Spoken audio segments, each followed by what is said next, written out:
ఇవేమీ పట్టినట్టు ఇలా స్టేషన్లో కూర్చొనున్నావు. కుమార్ అంకుల్ హత్యకి నీకు ఎటువంటి సంబంధం లేదని నాకు బాగా తెలుసు.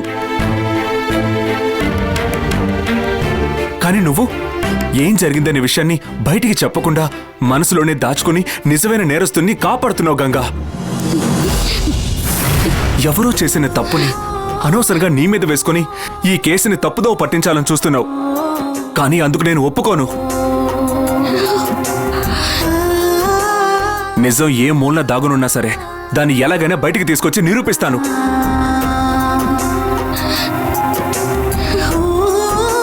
నేను కనిపెట్టేలోగా నీ నోటితో నువ్వే నిజం చెప్పు. ఏం జరిగింది చెప్పు గంగా.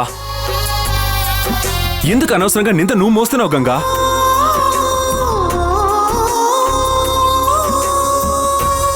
ఎందుకని హంతకుడిని కాపాడాలనుకుంటున్నావు?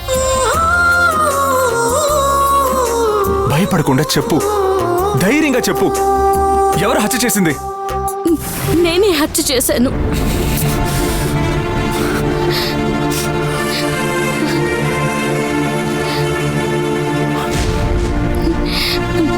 మళ్ళీ మళ్ళీ ఇదే అడిగి నన్ను ఇబ్బంది పెట్టకండి.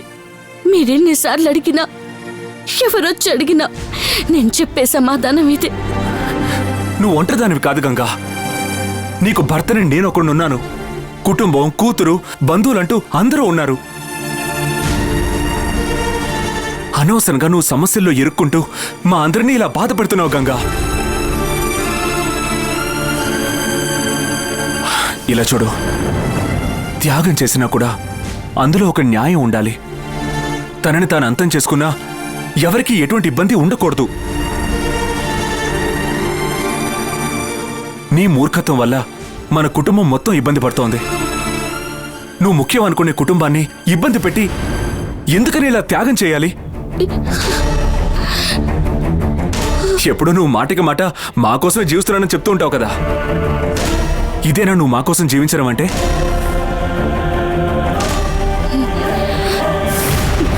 నేను నిన్ను జానకి స్థానంలో చూస్తున్నాను. నీకే ఇబ్బంది వచ్చినా నాకు వచ్చినట్టే. ఎటువంటి నిందలైనా మోసే ధైర్యం నీకుండొచ్చు గంగా, కానీ నాకు లేదు. నీకు దండం పెడతాను, ఎవరు హత్య చేశారని మాత్రం చెప్పు.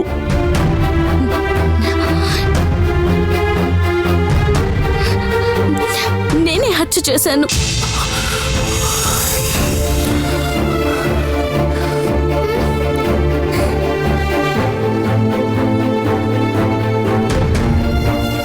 సరే, నువ్వు చెప్పకూడదనే మొండి పట్టుదలతో ఉన్నావు. నేను నిన్ను బలవంతం చేయను. పోలీసులు ఎంక్వైరీ చేసి నిజమైన నేరస్తుడు ఎవరో కనిపెట్టిని. నువ్వు జామీన్లో బయటికి రా, మనం ఇంటికి వెళ్దాం. నేను ఇంటికి రాను అంటున్నాను కదా. దయచేసి నన్ను ఇబ్బంది పెట్టకండి. నేను ఇక్కడే ఉంటాను. నన్ను ఇలాగే ఉండనివ్వండి. గంగా, నేను ఇంతవరకు మీ భార్యగా ఏది అడగలేదు. ఇప్పుడు అడుగుతున్నాను. నన్ను మీరు కాపాడాలి అనుకోకండి. నన్ను జామీన్ మీద ఇంటికి తీసుకెళ్ళాలి అనుకోకండి. నన్ను ఇలాగే వదిలేయండి. అదే మీ అందరికీ మంచిది.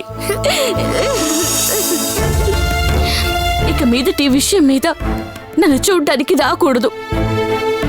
ఇది నా మీదొట్టు. ఇంతకు మించి నేనేమీ చెప్పలేను.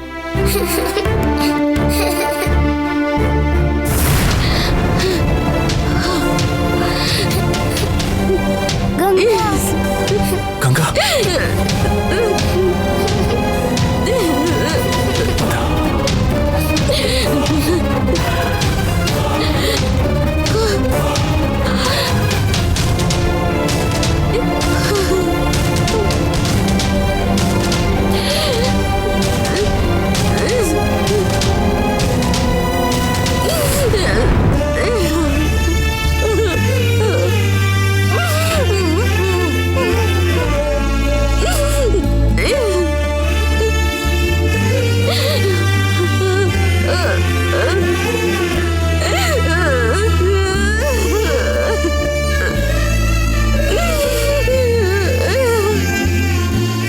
మేడం ఏమన్నారు సార్? రండి సార్, బయలుదేరదాం.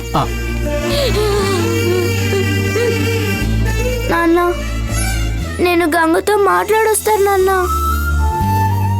తను చెప్పిందే మళ్ళీ మళ్ళీ చెప్తోందిగా.